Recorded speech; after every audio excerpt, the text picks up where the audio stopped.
사랑의 샘 평화의 소리 KCL 11시 종합뉴스 뉴질랜드 뉴스입니다. 코로나 바이러스 진원지로 알려진 중국 후안시와 후베이 지역에 21명의 뉴질랜드 사람들이 있는 것으로 뉴질랜드 외교부는 확인했습니다. 베이징 주재 뉴질랜드 대사관은 각각의 개인과 가족들에게 도움을 제공하고 있다고 외교부 대변인은 밝혔습니다. 또한 중국에 있는 뉴질랜드 사람들은 바이러스 확산 방지를 위해 중국 당국이 취하는 여행 제한을 포함해 중국 법과 규칙을 준수해야 한다고 밝혔습니다. 중국에 대한 외교부 여행 지침에는 후베이 지역으로의 불필요한 여행을 자제해달라고 당부하고 있습니다. 그리고 중국에 거주 중이거나 여행 중인 뉴질랜드 사람들은 정부로부터 최신 정보를 받기 위해서는 자신의 개인 정보를 세이프 트래블에 등록할 것을 권고했습니다. 뉴질랜드 보건 관계자는 퀸스타운의 한 호텔에서 코로나 바이러스 감염 가능성에 대해 조사 중이라고 밝혔습니다. 보건부 대변인은 어젯밤 퀸스타운의 리즈 호텔 투숙객이 코로나 바이러스 감염과 유사한 증상을 보인 것으로 신고되면서 이 투숙객에 대해 정밀 검사를 하고 있다고 전했습니다. 한편 호텔 측은 단지 소문일 뿐이지 확인된 사실은 아니라고 밝혔고 어젯밤까지 뉴질랜드에서는 아직 감염 확정 사례는 없다고 입장을 밝혔습니다. 보건부는 서던 보건위원회에서 정밀 검사를 진행하게 될 것으로 밝히며 그 결과에 따라 결정을 할 것으로 전했습니다. 지난 1월 20일 19명 단체 여행객이 시드니에서 비행기를 탑승해 토요일 저녁 오클랜드에 도착한 후 로토루아로 출발했습니다. 이들 여행객들은 시드니에서 코로나 바이러스 감염 확진자로 판명된 사람과 같은 시드니행 비행기를 탑승해 보건당국은 이들이 코로나 바이러스에 노출될 가능성이 있다고 밝힌 후 로토루아에서 검진을 받았습니다. 보건관리자인 토이테오라 씨는 공중보건 담당자가 이 단체 여행객들을 계속 주시하고 있으며 다음 단계 검사가 필요할지를 검토하겠다고 밝혔습니다. 로토루아 지역보건당국은 건강부와 긴밀하게 연락해 방침에 따르면서 공중보건 안전에 만전을 기울이겠다고 밝혔습니다. 레이크스 지역 보건부는 이들 여행객들이 세인트존 구급대에 먼저 검진을 받은 후 이들 중 3명은 확실한 진단을 위해 로토루아 응급실로 이송됐으며 진단 후 코로나 바이러스 감염 증상이 발견되지 않았다고 밝혔습니다. 더니든의 중심지인 옥타곤이 향후 2개월 후에는 완전히 다니지 않는 구역이 될 예정입니다. 100년 전 처음 말과 카트 등이 다녔던 더니든 옥타곤 거리는 이후 차량들이 일방 통행로를 따라 운행됐습니다. 더니든 시의회는 보다 활기차고 방문객 친화적인 환경을 만들기 위해 이 구역을 보행자 전용 구역으로 시범 운영합니다.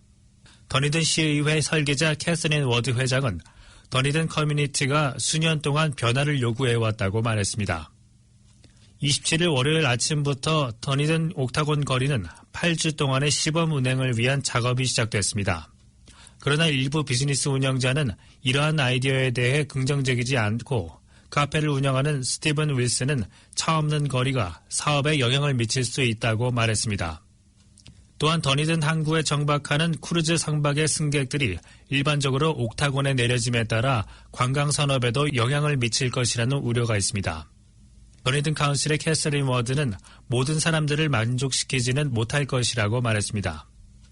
이번에 시작되는 차 없는 거리 시범 운영 기간에 마스터스 게임, 엘튼 존 및 퀸 콘서트가 동시에 진행돼 방문객 수가 많을 것으로 예상됩니다. 정부는 이번 주 뉴질랜드 역사상 가장 큰 규모인 120억 달러 사회 간접 자본 예산을 발표할 예정입니다. 그란트 로버트스턴 재무부 장관은 전국의 도로, 철도, 병원 지원을 포함한 세부 계획을 발표할 것입니다.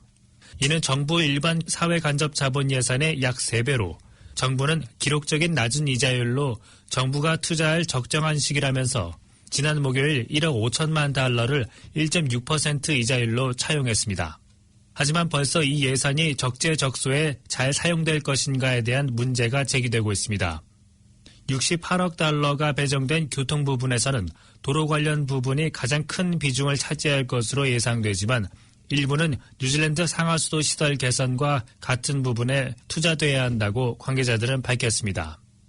제신다 아던 총리는 지난주 노동당 당무회의에서 이 계획에 대한 비공개 브리핑에서 한 세대 동안 보여진 것보다 짧은 시간에 사회 간접 자본의 투자가 더 이루어지는 것이라고 언급했습니다. 오늘부터 대부분의 학교들이 시작됐지만 여전히 교사 부족 현상이 남아있는 가운데 교육부는 극한 상황은 다소 해소됐다고 전했습니다. 교육부의 중등 교육 관계자는 금년도 교사 구인 건수는 166명으로 지난해 같은 때에 비해 100명 정도 적다고 말했습니다. 그는 아직도 교사 부족 현상이 남아있으며 100명 정도의 교사는 오늘부터 시작된 학기부터 부족하지만 정부 차원에서의 노력으로 외국으로부터의 교사 유입과 국내 교사 양성 등으로 점점 교사 부족 현상을 해결될 수 있을 것으로 전했습니다.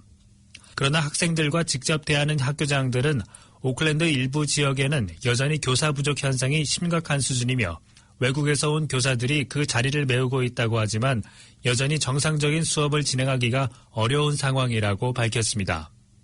학교장들은 지난해와 같은 정도는 아니지만 여전히 부족한 현상이 계속되고 있으며 교사 1명을 위한 광고에 서너 명의 지원자들로 자질이 있는 교사 확보에도 의문이 제기된다고 전했습니다. 일부 학교들은 다행스럽게도 학기가 시작되기 이전에 갓 졸업한 초년 교사들을 채용하기도 했지만 교사 부족 현상은 여전히 계속되고 있는 문제로 교육계와 관련 부분에 큰 우려로 남아 있습니다. 오늘의 환율 정보입니다. 뉴질랜드 달러와 대비 원화의 기준 환율은 770원 30전, 한국에서 보낼 때 778원, 한국에서 받을 때 762원 60전입니다.